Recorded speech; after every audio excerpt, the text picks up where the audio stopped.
Ladies and gentlemen, it's time for another round of Mind Your Fucking Business with your host, Jeffrey Quensman.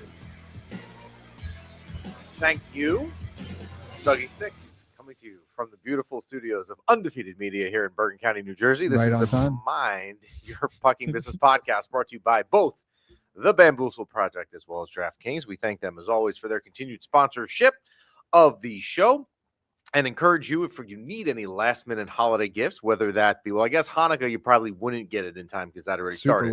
Super last minute for Hanukkah. But if you wanted to do Christmas, and I know some of the people around the studios I heard were going Christmas shopping today. Wow, I did hear some people around here say that. So yes, they can do their shopping at thebamboozleproject.com and use promo code MYPB and save yourself 20% off your order. We thank DraftKings as well. This is episode 214, 214. Also will most likely be, you and I didn't talk about this, but I meant to talk to you about it, but we've been busy with flying microphones and everything else around here.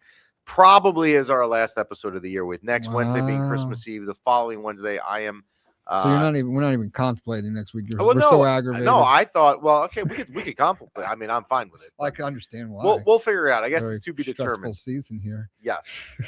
We are taping this episode on Wednesday, December 17th. You can listen to it live if you're following this morning on YouTube. You can stream it at your convenience in the future at Spotify and Apple Podcast. I don't know what is so funny over there. You'll find out. People on the chat. Yes. I'll get to it. I'll get to it in a little bit. All right, so we were with you last Wednesday, and before, I guess if we go back in time, the Rangers had come off 3 days earlier, kind of a frustrating last-minute overtime loss to the Vegas Golden Knights, and we're about to head to Chicago after what at the time was a deserved and kind of well-needed few days off. They had the back-to-backs over the weekend with Colorado and Vegas. They had played the Thursday night up in Ottawa. They got a few days off before going to play a team that is not great in Chicago. And unless you've been living on the moon so far in this 2.5-month-old season, you know that if you want the Rangers to win a game, your odds are far better if they're on the road. And so they went on the road to an inferior team and just forgot to get off the plane at O'Hare Airport in Chicago. Igor was sensational in the first period. Mika missed a breakaway. Look, I don't know. I don't want to get on. There's going to be plenty of time here if you wait a little bit here this morning. That I'm going to go at a lot of people here.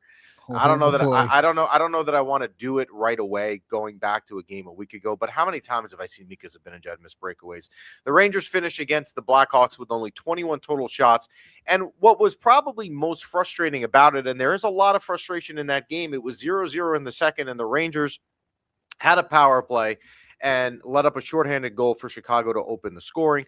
Connor Bedard, to rub it in your face, makes a couple good plays. It was responsible for 2 of the 3 goals and shows you what a top pick is supposed to do and what a top pick is also capable of being like, because you wouldn't know that around these parts of the woods, if you want to call it that, with some of the draft picks that the Rangers have had. Top draft picks, correct. I mean, you don't have to even say top draft picks to say that it doesn't work, but we can enunciate that. Yes. And there's no flow at all. It's also an extremely boring hockey game, and they get shut out by the Blackhawks, who, just as a reminder, because I said this on the post-game recap last week to that game, the previous 2 games that the Blackhawks had played, they let up 13 goals. Enter the New York Rangers, they have a shutout, and they win 3-0 against the Rangers. Is this what it's always been like? Where like you have a little bit of hope and then you get shot down. A little bit of hope and then you shot down. You kind of are sensing a theme here. Saturday night they play Montreal. Now, when the schedule came out back in July in the NHL, if you remember, we never got an answer on this. Actually, they released the schedule for this season later than they normally do. They usually always do it end of June or at the latest, like July 2nd. It came out mid-July. I believe it was Tuesday, July 15th, it was Wednesday, July 16th. The schedule came out this past summer. Why I remember that, I don't know. And one of the first games that you look at the schedule was a Saturday night home game in the holiday, New York City time, MSG, Original 6 matchup versus Montreal.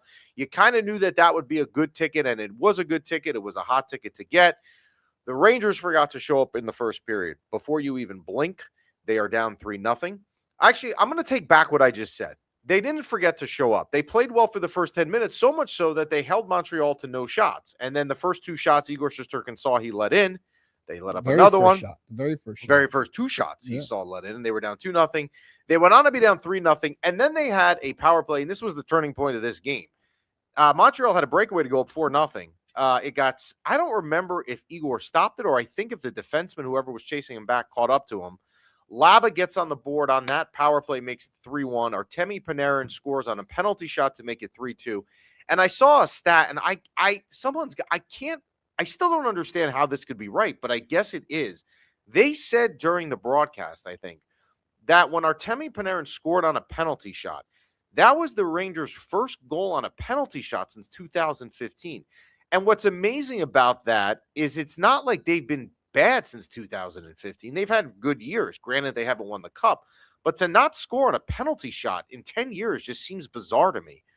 JT Miller ties the game at late second. Third period remains scoreless. Going into overtime, I did find, because we did get on the refs the week before with Chris Lee on the matching 4-on-4 with the Vegas game, and the non trip call on Robertson. So I will say this on the other side, I did feel it was a little bit of a weak call that gave the Rangers the power play in overtime. I didn't think it was that bad in that spot you call it. Well, in any event, it's a 4-on-3 power play, remember, which opens up more ice, good puck movement, and JT Miller wins it in overtime. I'm not getting on Igor Shesterkin. There's going to be plenty of people I'm about to get on here today, and I'm like, my blood pressure's already through the roof thinking about what I'm about to say in a couple minutes. But Igor Shesterkin will not be one of those people, but I will say this. Igor Shesterkin cannot be letting up 4 goals at home. He also cannot be letting up 5 goals at home to San Jose that they lose. At some point, Igor Shesterkin needs to it can happen once in a while, but it's happening a little too much for my liking. It's also not sustainable, and I said this on the postgame recap the other night. When you play, like my son and I will play PlayStation hockey, or I used to play Xbox hockey all the time, it's really fun to win games 5-4 in overtime. Like, that's the point of why you play video games. It's not the recipe for winning in the real life NHL. It's not sustainable.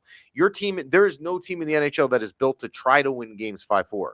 Maybe, and I still don't think it's this team, but the one team that came to mind when I just said it, maybe Edmonton, because they have a ton of offensive firepower and no goalie, which might have even gotten worse last week with their goaltending situation in a trade. But it's not sustainable to win games like that. All right, Monday night, another game that you would have had circled on the calendar is Anaheim coming back. Now, normally Anaheim coming in on a Monday night in December is not a hot ticket. It's not a game you look at, but it is the return of Chris Kreider and Jacob Trouba to MSG, who both will play their first game at the Garden since both being traded. Trouba, of course, traded last December, and Kreider traded in the offseason back in the second week of June. But before the game happens, out of the blue Monday late morning comes out a report that Mika Zibanejad will not play that night because he missed the team meeting. So you can look at this 2 ways, and I don't know the answer. As a matter of fact, I think both of them are right. It's just a matter of what theory do you want to subscribe to. It's like you go to a restaurant and you say, do I want to get the steak or lobster? Both are really good. There's no wrong answer. It's just which one do you prefer? And I don't think there's a wrong answer here with Mika. Last year, it seemed that there was zero accountability on this team. Zero. None. Nobody took, things went on. It was written about. What you like about this is that Mika is being held accountable to show you that the coaching staff is saying, look, there is an accountability factor here, and you're responsible for your actions. If you're late for a meeting, you're late for a meeting, and you need to pay for it because the other people showed up on time. The other argument is that they desperately need points because of the situation they're in. So to scratch one of your top players in a game, or any game really, that is 2 points,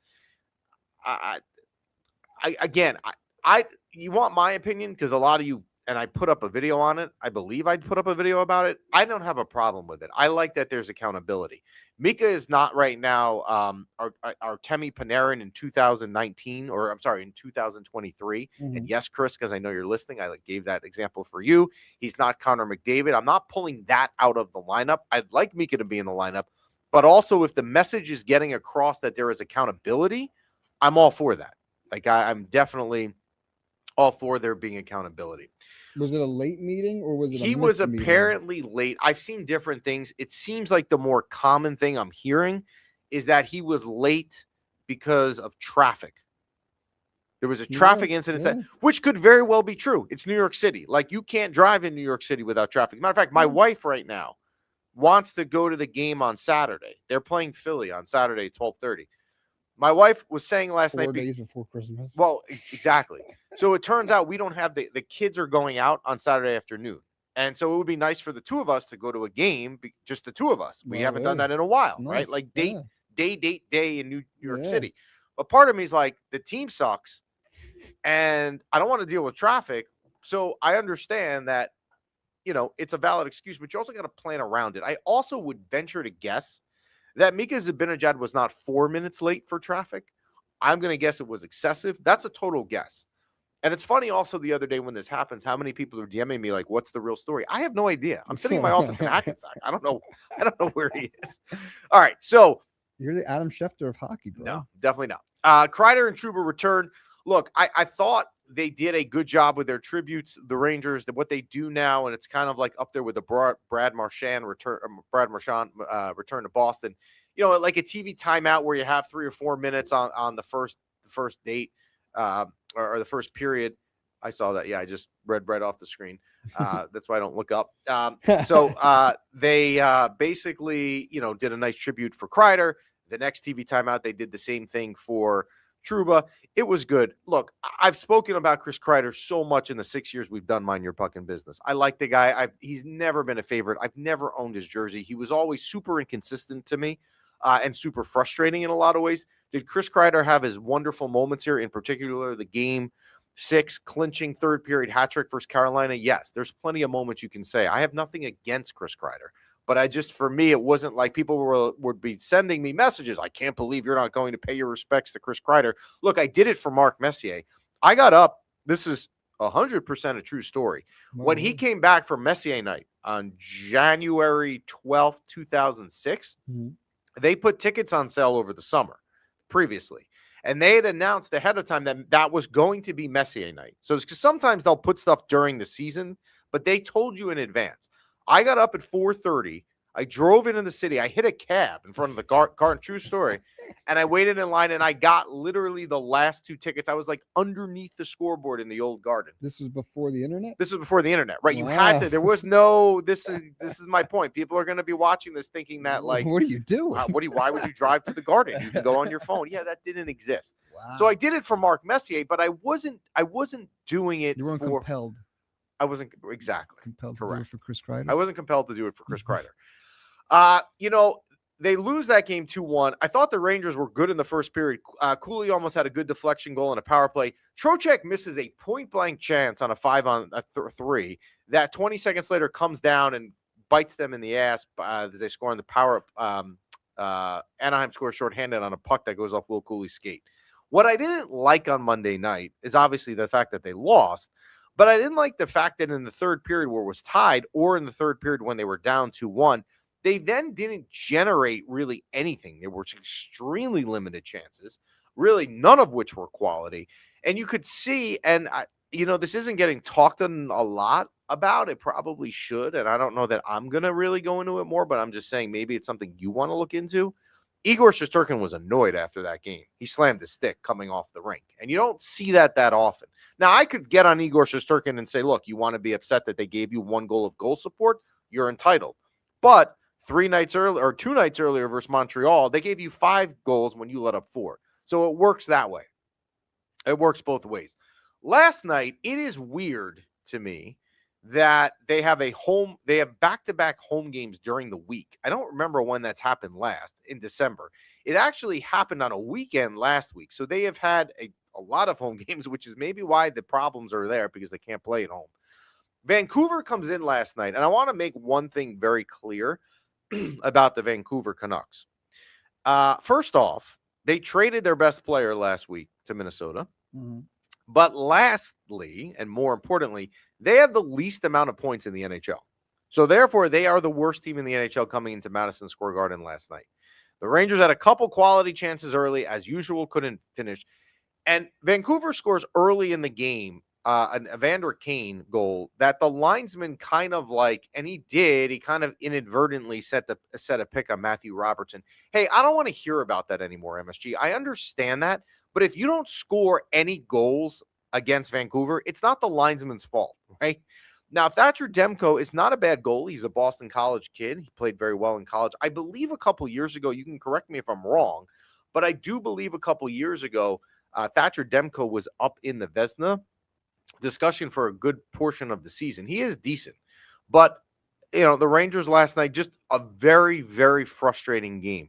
I watched that third period last night on the couch, so they're down 2-0, and I would even argue to say almost the second half of the second period, along with the entire third period, almost like my undiagnosed ADHD was just in play. Like I was kind of paying attention. I had it on, but I was looking at my phone. Like I just wasn't, I don't know. I wasn't really into it. And they lose 3-0 last night to the worst team points-wise in the NHL. Wow. Yeah. So. Oh, boy. All right. I think we need to come to some conclusions here. Yeah. All right.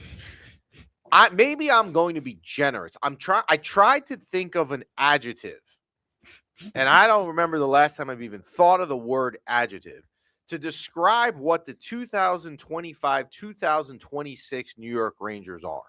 And I came up with one. Yeah. And then I thought about it in the middle of the night last night because I was up for 3 hours thinking about the Rangers because I am really like, it's not a good thing.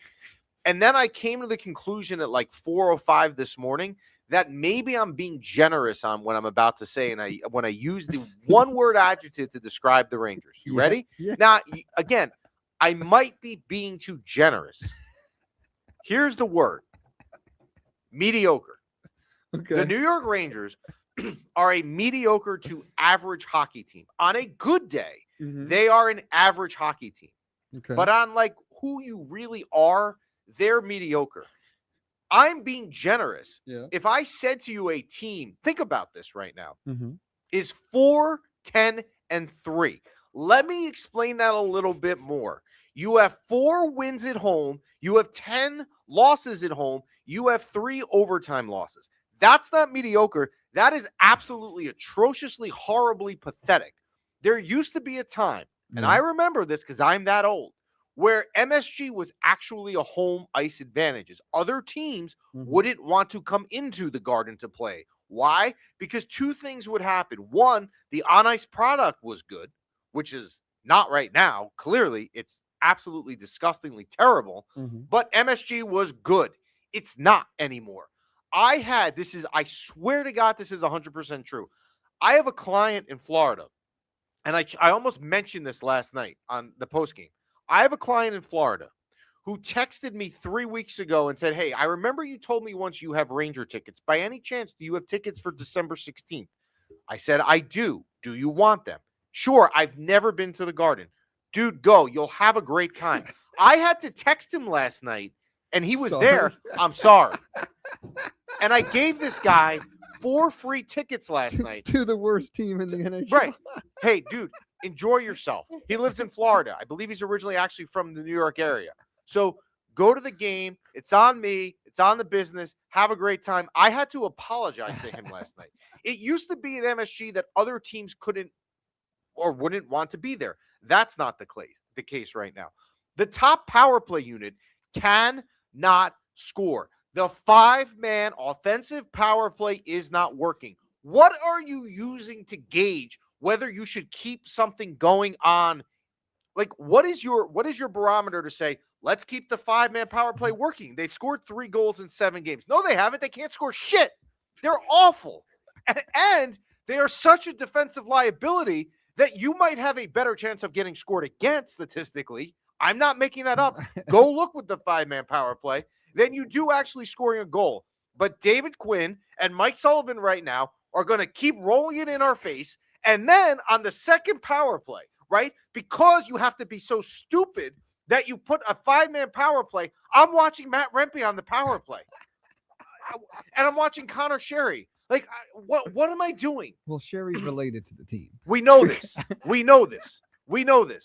And Rempe's amazing. I like, It's not working. This team has look, it's not one issue, but I'm gonna give you the worst issue that they need to solve, right? What's been the strength of the Rangers almost actually since 2006? It has been goaltending. You went from Henrik Lundqvist to Igor Shesterkin. Now, I like Igor, but if anyone, and maybe I'm guilty of doing this 5 years ago at times, if anyone thinks that Igor Shesterkin is Henrik Lundqvist, you're nuts. He's not. He's absolutely not. It's not to say that Igor Shesterkin's a bad goalie, but stop putting him in the conversation with Henrik Lundqvist. This shit never happened when Henrik Lundqvist was here, and I apologize for cursing, but I'm annoyed. But anyway, what's the number one problem right now with this team? This team can't score. True. Every game after the first period, they have like 6 shots. And then and the quality of shots are terrible. They are 26th in the NHL right now with total goals. They average 2.5 goals a game. Coincidentally, because we want to be consistent, that's also 26th in the league. How can you be a good team if you are 26th in the league in scoring? Oh, yeah. You can't. And let's go down the list. Alexis Lafreniere. I'm done. I've said it. There's clips of me saying I'm done. Last night, there was a cross-ice pass to him in the third period, I believe on the power play maybe, that they had. And they had a ton of power plays last night. There was and they said, and Kenny Albert says, Lafreniere, and I'm thinking to myself, holy crap, I didn't realize he was playing tonight. This is the third period. I didn't even realize he was here. There are nights with him, like, I'm not even joking. You don't even know that he's playing. You don't even know he's in the lineup until they say his name in the third period. And this is the generational hope, the gift from God in August of 2020 when they did the lottery because the next coming of Moses and Connor McDavid and Sidney Crosby was coming out of the Canadian Junior League. He is awful. I mean, he's not even anywhere close to being a number one draft pick. And the fact that the word generational is even attached to him is absolutely hilarious. It's like, what are you looking at? Alexis, I'm done. I'm done. I don't even know he's playing. He's played in 35 games. How many points does Alexis Lafreniere have? 35 games. This is, by the way, hold on. I'm not giving him the excuse anymore the first year. Well, you know what? It was COVID. He didn't have a training camp, or he has a new coach, or he's not playing with Panarin anymore. Guess what? This is year 6. He's played 35 games. He has 18 points. He sucks. Generational talents take seven seasons. Go look at Macklin Celebrini last night, a number one pick who had his 50th point of the season. Alexis Lafreniere takes him 5 years to have 50 points. And I'm watching Macklin Celebrini dance through defenses last night for his 50 point of the season. Why does this shit never work out here? Why? He sucks. Alexis Lafreniere is terrible. It's like, enough. JT Miller, who when he was traded here was a good trade, right? You traded Hedl, okay, who was always hurt, and we liked Philip Hedl, but you knew he was a liability. You traded a late first-round pick, and you traded, what's the guy? Mancini, the defenseman. Great trade. Why would we dislike the trade at the time? Of course we wouldn't dislike the trade at the time. It was a good trade. And then he came here, and in the first week, he was really good. I remember JT Miller came here the first game in Boston. Then he came home. I think it was Vegas on a back-to-back. It was great. Oh, man, they fleeced him. Wow, you know what? They kept Pettersson, and they traded JT Miller. JT Miller then is named the captain over the summer. JT Miller in 33 games has 20 points. And he seems like he doesn't want to be here. He's the captain. He's the guy that comes out, ironically, with shirts in the preseason training camp that says no BS. No, dude, you don't even care. Mika Zibanejad, who people want to say has had a better season, right? He had a really bad year last year. Mika's been better. I can't get on Mika. No, I can get on Mika. He has 14 points in 34 games. Is that acceptable? Is that acceptable because it's better than last year? He set the bar so low for himself that now he's immune to criticism that he has 14 points in 34 games and he showed up late for a team meeting and got benched. It's not acceptable. Mika Zibanejad's bad also. And Vincent Trocheck, and I look, a month ago, we posted a graphic on it, so I'm guilty of this, right? Trocheck is out. He gets hurt in the second game or third game of the season in Pittsburgh. He comes back. He has really good stats. I think he had 4 points in the first 2 games. You know what? Vincent Trocheck is missed. Maybe he should have been the captain, blah, blah, blah, blah, blah. Vincent Trocheck has not had a really good couple of weeks. And Johnny Lazarus is saying 25 points. I'm sorry, I have wrong info on that. So Mika Zibanejad 25 points in 34 games. If I'm wrong on that, then Mika Zibanejad is didn't deserve what I just said. All of right? it? Not well, he deserves some of it. Lafreniere, I'm lost. Now, people are going to want me, and here's where I'm going to literally get killed in the chat right now because I know this, and I know I'm going to get killed for this, and that's fine. I can get on Panarin's defense, okay? I can get on him being a defensive liability because he's actually had some really bad defensive plays. He also, by the way, Artemi Panarin made a really dumb play 2 nights ago. Mm-hmm. Or it might have been last night, actually. The goal, I think it was actually last night. Demko lost his stick on a power play, and the Rangers had the puck in the zone, and they were keeping it there, right? When the goalie doesn't have a stick and you have a man advantage, that's a prime time to get a grade A chance. Mm-hmm. He throws across ice, and the puck gets intercepted and thrown out, right?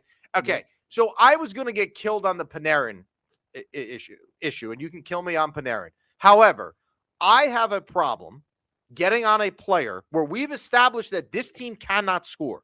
Their biggest problem, that doesn't mean the only problem because there's about 800 of them right now, is that they can't score. I'm not going to go ballistic on a guy who has 34 points in 35 games.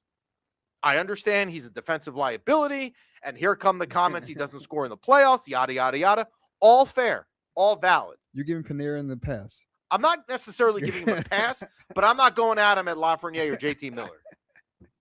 Again, I don't know. And if you want to get on Mike Sullivan, here's the other thing that I don't understand. People are really unhappy with Mike Sullivan. Mm-hmm. You can be, I guess. Mike Sullivan didn't create this roster, right? What coach was out there now? Like when you go back, hindsight's 2020, I get it.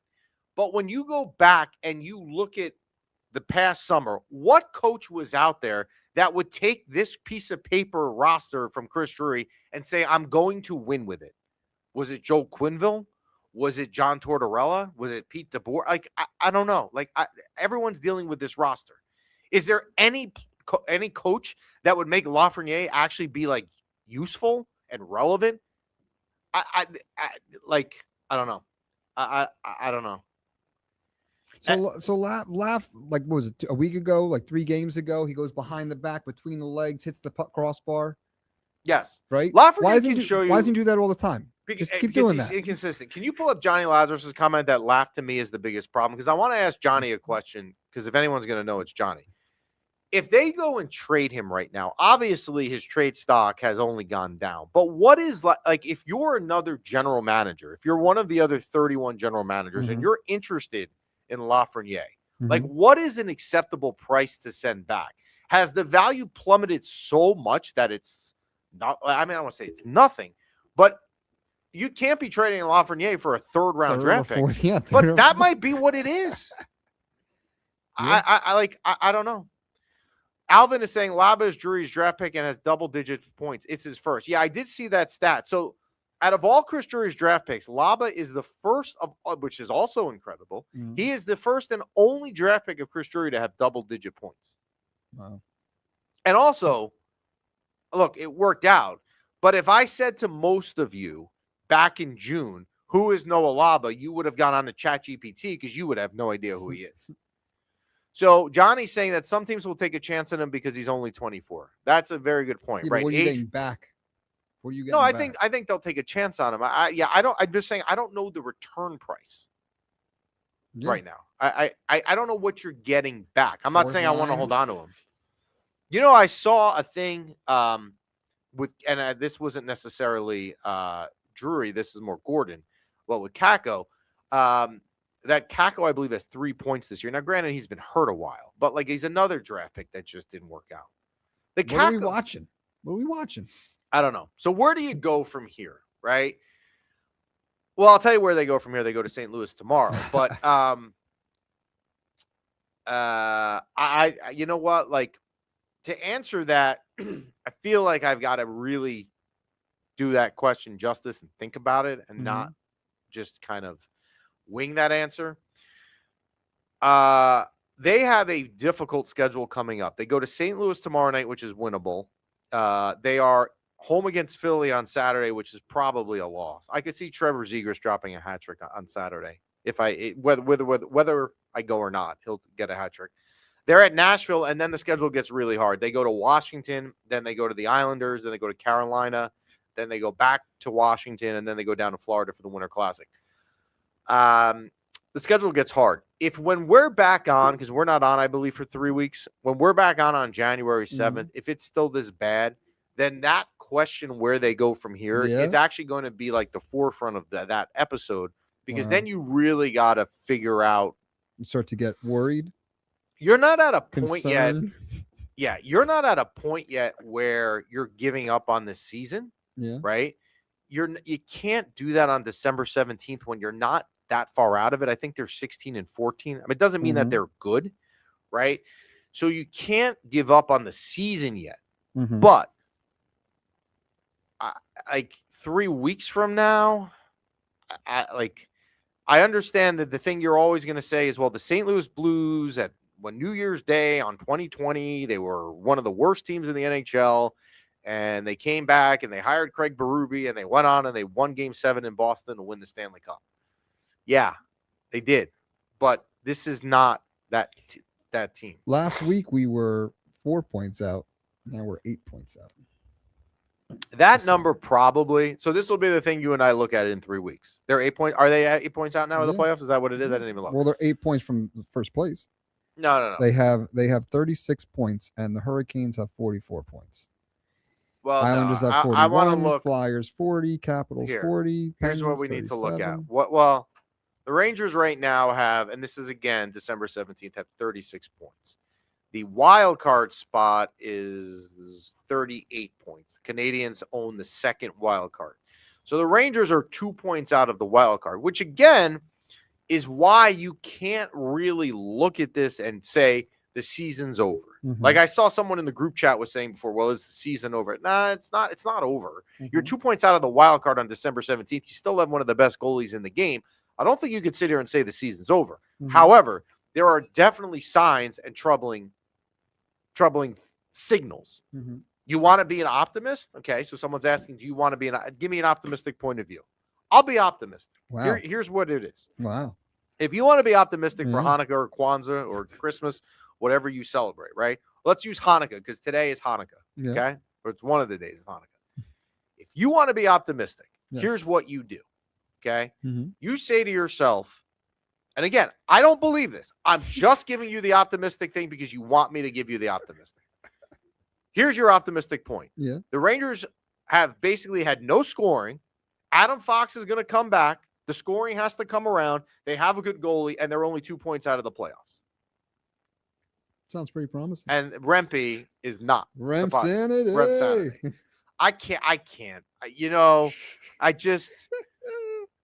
The other day, Monday night when he came back, and I'm watching this guy in the first shift. If you didn't see numbers, if you couldn't see like on TV, because I wasn't at the game, and you see you just see someone skate, like you can't see the numbers on TV on the back of the jersey.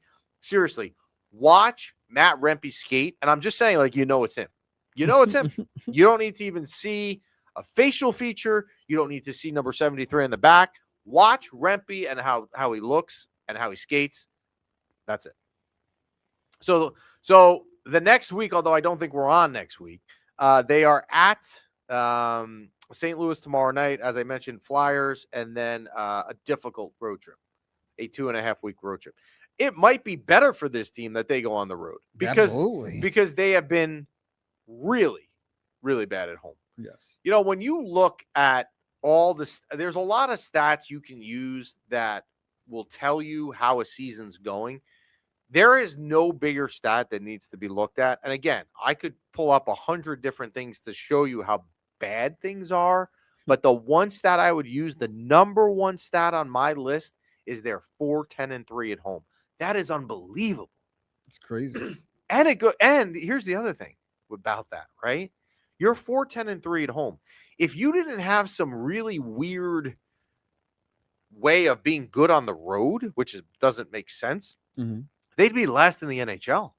The pace they play at home, normally teams are worse on the road. Well, then there's your optimistic view. Imagine what they could be in first place right now if they won some games at home. I mean, and Connor Sherry, another one, by the way. Like Pete, he has a professional tryout opportunity. He's had one goal, and people can say that he wasn't brought here to score. Like, you didn't sign Connor Sherry thinking you were getting Connor Sherry 9 years ago in Pittsburgh. I get it. Like, that's 100% right. But he also wasn't here to be in the top 6 and have 9 points either. Like, that's not him. Now, maybe he's being asked to play in a role because they don't have depth, and that's not on him. Fine, but he shouldn't be there. Nah, the coach's son-in-law. He is not son-in-law. He is married to the coach's niece. Close enough. Yeah. So I don't know. And like, you and I logistically have to talk about, what do we do next week? And I think so. Johnny wants to talk. Hold on. Johnny wants to talk Connor Sherry. And I saw Johnny's tweet this morning. So I'm gonna let Johnny talk, because Connor Sherry, I get so much Connor Sherry hate messages. I mean, look, the amount of disdain that is pointed in this guy's direction is not fair. Like, he is absolutely not deserving of what he's getting, but he also isn't the answer. He shouldn't be playing in the top 6. Should we send Johnny a link? No. We should. We'll get Johnny on in January. We haven't had Johnny on in a while. Johnny's schedule, like, I know he's on. I think he's on Daily Faceoff a lot in the morning, so I kind of just assumed. But we'll let Johnny chime in about Connor Sherry. So I would assume they have back-to-back this weekend. I guess Johnny doesn't want to chime in on. I can give you. Can we get him a link? I can get him a link. If you want a link, Johnny, give me your email. If you want a link, Johnny, let us know and you can come on. So, Sherry is the only skater who has won a cup. Okay, and look, I don't have a problem with Connor Sherry being on the 3rd or 4th line. And I understand maybe part of the reason he's up where he is because other things with other people haven't worked out, which is not his fault. My thing is just, him in that role. Like, last night he had a 2-on-1 that was just abysmal in the second period. If you saw what happened, I'm not gonna even say, but if you watch the game, you would know. All right. So you and I will probably disband for 3 weeks. So hockey-wise, we will obviously still be super active on the Instagram chat.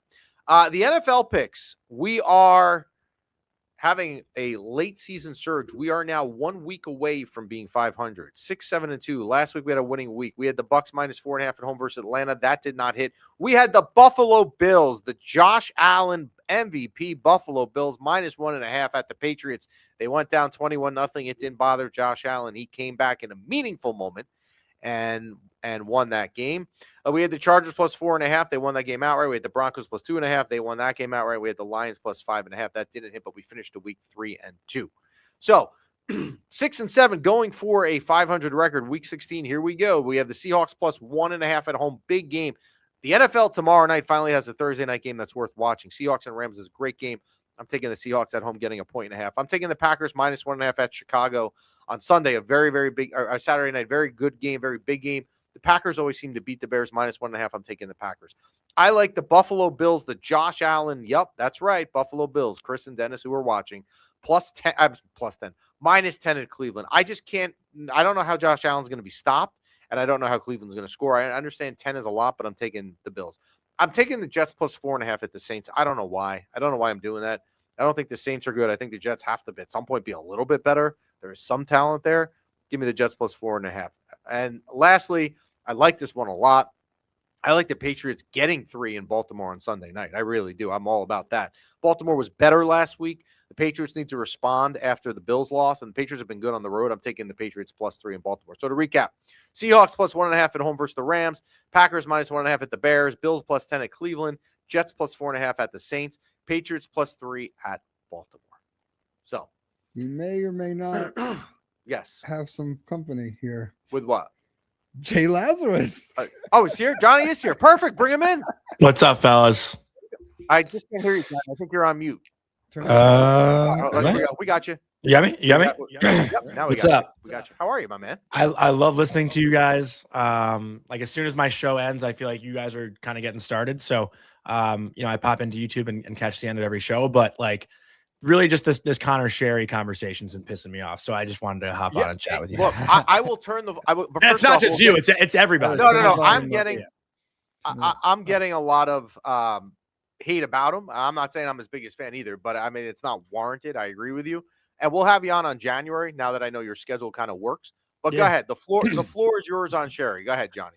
Well, like I asked Mike Sullivan last night, why'd you flip Will Cooley and Connor Sherry? And he said he was looking for more consistent offense. But he even said he feels like the team has more balance when Cooley's on the third line playing with Laba and whoever else is on their side, whether it's Brodzinski or Berard or whatever. But what's like the Ranger fans' biggest complaint right now? This team is too old and slow, right? Like that's probably what most people would agree with. Connor Sherry's probably our second fastest forward after Noah Laba. Like when you talk about team speed, like Connor Sherry gets up and down the ice, and I'll throw Johnny Brodzinski in there as well. Like Brodzinski can skate. Like this team needs speed, and Connor Sherry brings that. And granted, while Connor Sherry's not a top six forward, when Berard has played, when Othman has played, when Perreault has played, I know Perreault didn't really get a lot of runway. So like Gabe is the one player you can make an exception for. Like those guys haven't come in and taken that spot from him. Like the Connor Sherry message, a player coming in on a PTO, out dueling those three guys. That's the problem. It's that those three guys didn't take the job from him. Like the Rangers have flopped on so many draft picks, and none of these young guys have come in and like really just been difference makers right away, where other organizations, you see that happen. And, that's the frustrating part to me. And Lafreniere, someone who I have been on record saying I think is going to be a 100-point player. You said it last night, Jeff, like too many times you didn't even notice him out there. And I actually noticed him last night in a lot of negative ways. There were so many plays where he was climbing up the wall in the offensive zone and he either turned the puck over or he actually just flat out lost the puck and the puck came out of the zone. So for me, like I look at the guys like, Mika and Panarin obviously lead the team in goals right now, but they only have 11. Like we're talking about 11 goals in 35 games. Like I looked at every team in the league this morning. The Kings and the Devils, their leading scorers have 11 goals. And then the Kraken, the Flames, and the Blues are the only other three teams whose leading scorer has less than 11 goals. So you're talking about 25 teams whose leading scorer has more than 11 goals. That's a pretty big number when it comes to top players. And they're paying Panarin and Zibanejad a lot of money to score goals, and they're not doing it enough. So if you want to, I understand Ranger fans have a whipping boy every year. That's just how it is in New York. It's never going to change. But if you're looking for that to be Connor Sherry, I just don't think he's the guy that he's not the reason they're going to win games. And he's definitely not the reason they're going to lose games. Like that's all I'm saying. Like the Sherry thing to me has just been nuts. Yeah. So with Lafreniere, would you, if you were Chris Drury, are you now at a point where it's like, look, I thought at one point you were going to be a 100-point player, but I am now convinced you're not, and I am going to be on the phone saying, all right, I'm not going to have value I would have had on you 5 years ago. But are you now looking actively to move him and move on from him? I don't think. I mean, the only player who like should be immovable right now is probably the goalie. You know what I mean? Like, I don't know the direction. Like, they don't have enough youth talent to like really be something in 3 years. These guys aren't getting younger. Like, if they're not getting their best right now, when are you really gonna get it? So that's to me like something's got to change, and I don't even know what the first move would be, but I don't see this getting progressively better. It's only going to get worse before it gets better, I think. And we saw that last year. And I don't even know, like if you looked at the roster, I was looking at the roster from December 2nd of last year against the Devils. It was like, I think Panarin, Hedl, Lafreniere, maybe I'm blanking on the second line. Cooley, Cooley's Zibanejad, Kakko, Kreider. I don't know, whatever. You get what I'm saying. The lineup last year versus the lineup this year. I don't even know if last year's team is worse. I think last year's team might be better than this year's team after all the moves they made. Yeah, I would agree with that. All right, let me ask you before we let you go. The loaded question. Thanks for having me, by the way. I appreciate you guys letting me on. Well, you know what? We'll in January we'll have you on like a normal. My blood was boiling this morning. Needed to All speak. right.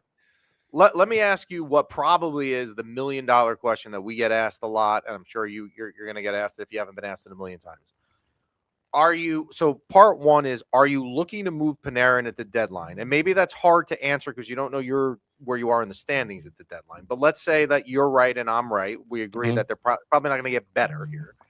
Are you trying to move Panarin at the deadline? And if you don't, and you still have him, are you then trying to re-sign him next year? You're definitely not trying to re-sign him. At least if you're re-signing him, you're just delaying this process even longer and longer of getting younger, right? So, and if you look at the teams that are trying to win a cup right now, like they will give up assets. Teams will give up assets to win now. Look what Billy Guerin just did. And I know Quinn Hughes and Artemi Panarin are not the same player. Like, Quinn Hughes is probably the second best defenseman in the NHL. And Panarin has certainly been, one of the best wingers in the NHL over the past few years. I don't think anyone could deny that.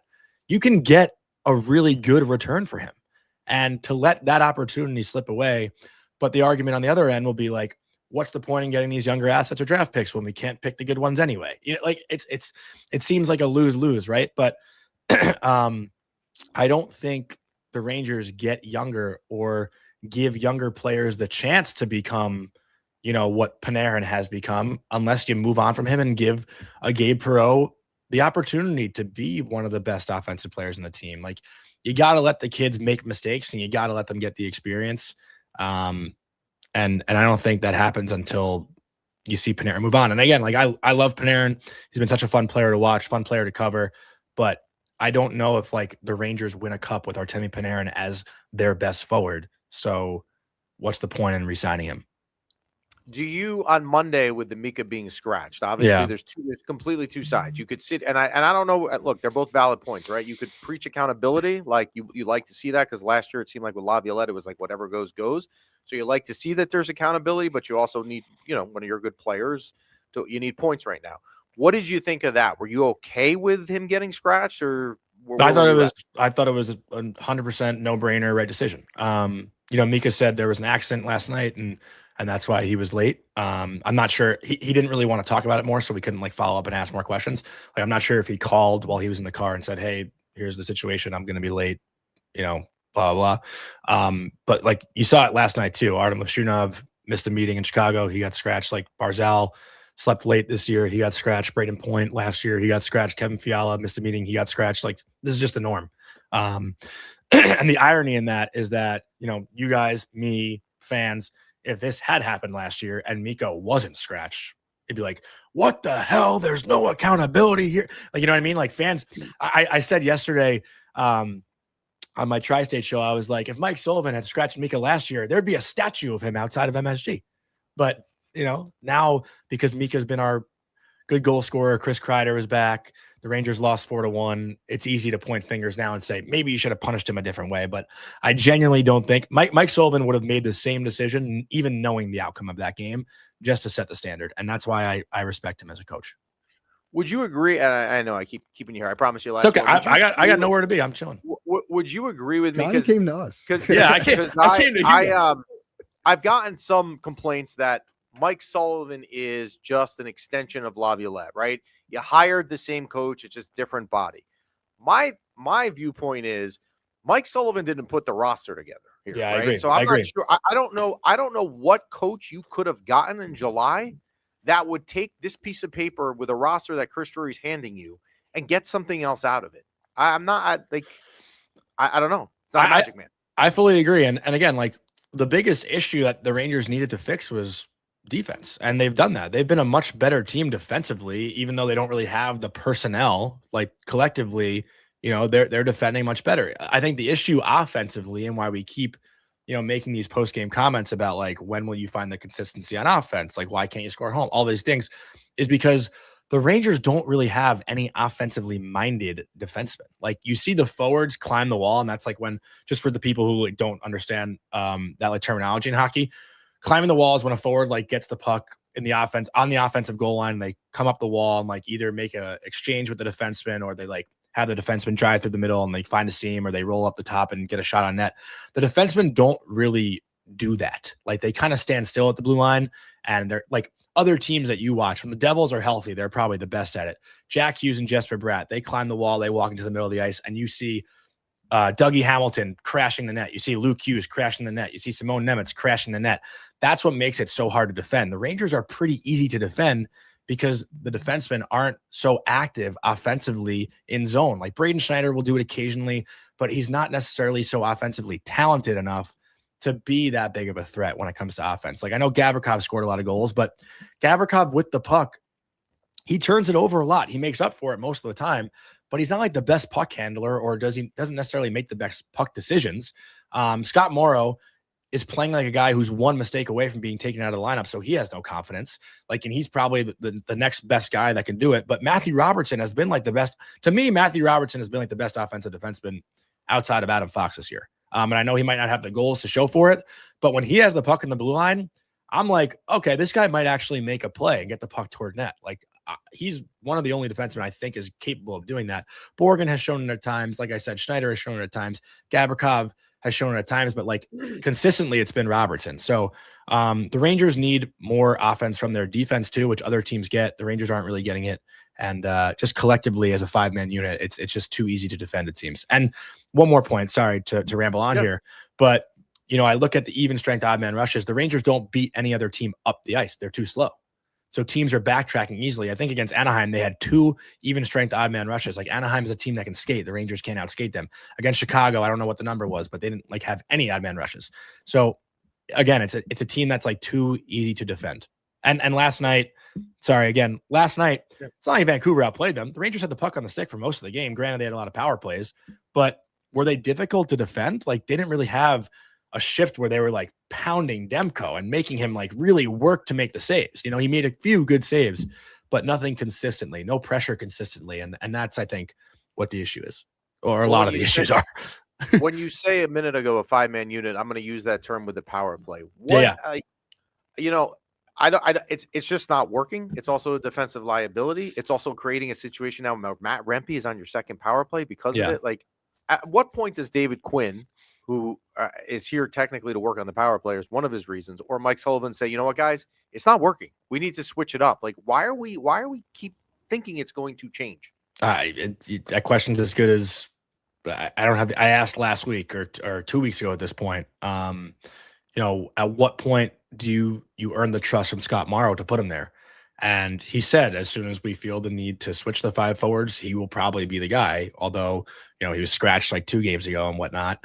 But the problem with that is, like, last night they got decent looks, and they're getting looks. And at some point, I guess the coaches believe it'll break through. I don't think so. Like from the start, it has seemed a little stagnant. Like the movement up top, guys are pretty much standing still. And the big thing about the power play too, when you have Panarin quarterbacking it, you're taking Panarin out of the spot where he's most dominant. Panarin on his strong side flank is where he thrives in the power play, and now he's playing a different position. So not only do you have guys uncomfortable in different spots, but you're actually taking away their strength and what they're good at. So it's a head scratcher for me. I've asked about it, and fans keep telling me to ask more about it, but I've already asked the question. Like, I don't want to waste questions. You know, I know what the answer is. So I know fans get frustrated with media when we don't ask the questions that they want, but we also understand how coaches answer questions and that the fact that they have already answered those questions. So like, we only get one question in the post game, and you don't want to waste it when you kind of know the answer. You know, like it's a frustration that I understand from fans, but it's also like, from our perspective, we get one shot to ask a question in the post game. Like, we want to try to find something different, you know? Right. Well, it makes sense. Well, thank you for joining us kind of there all on the fly. I like that. And we'll have you on in January when the year turns, and we'll kind of reassess where they're at that point and the best moves going forward. So have a good holiday. Are you going to Florida, I assume, for the game? Yeah, I'll be there. You? Okay. I don't believe so. Okay. You're going to give your tickets away for free and give someone a miserable experience? I did that last night with a client. I know, that was a great story. Great story. Yeah, I actually texted, his name's Chris. I had to text him last night at 9:45 and apologize. But I hope he had a good time. I'll lose his business because of it. So thank you, Johnny. Have a good holiday. You got it. Thanks, Johnny. That is Johnny Lazarus on the fly. Bada boom. All right. So we will be back with you in a couple weeks. I believe January 7th. We will, of course, be active on the Instagram platform as we always are. We'll try to keep the post-game recaps coming. I might be away for part of the next few weeks, so we'll see where that takes me. What are your plans? Oh, I'm with the in-laws. Nothing crazy. The same old holiday Santa season. will come for your daughter? Absolutely, Santa? absolutely. But like, we're going to be off for 2 weeks apparently, and there's going to be some games. At what point do we worry? At what point are we? So you're cautious? asking me because you want this button thing. We're not. At there. what point do we panic? Yeah, we're not there yet. But I will say this, and I will use a big word when I say this. We are on the precipice, of being there. We are pretty darn close. And wait a second. If we're back on January 7th and things are continuing at this pace, you might get your wish. I don't wish the panic on anybody. I'm just saying. It's here. Well, we thank the Bamboozle Project for their sponsorship, thebamboozleproject.com. Promo code promo code MYPB. Check them out. We thank DraftKings as well. I should say another really fun year being around here in 2025 for us with you guys, with MYPB. The platform this year, if you look at from just engagement and followers, we have actually had an over 50% increase, which is wild in this year. And it's amazing because the Rangers have been terrible really this entire calendar year. Lots to talk about. So there's a lot to talk about. So we're thankful that you guys kind of join the pain and in that conversation. You can send us your questions at any time in the next 3 weeks. We'll be active on the Instagram platform. You can certainly get us. The group chat remains active, and that thing never stops. And we will talk to you guys next year. Have a great, great, great holiday. Have a great new year, and we will see you on the other side in January.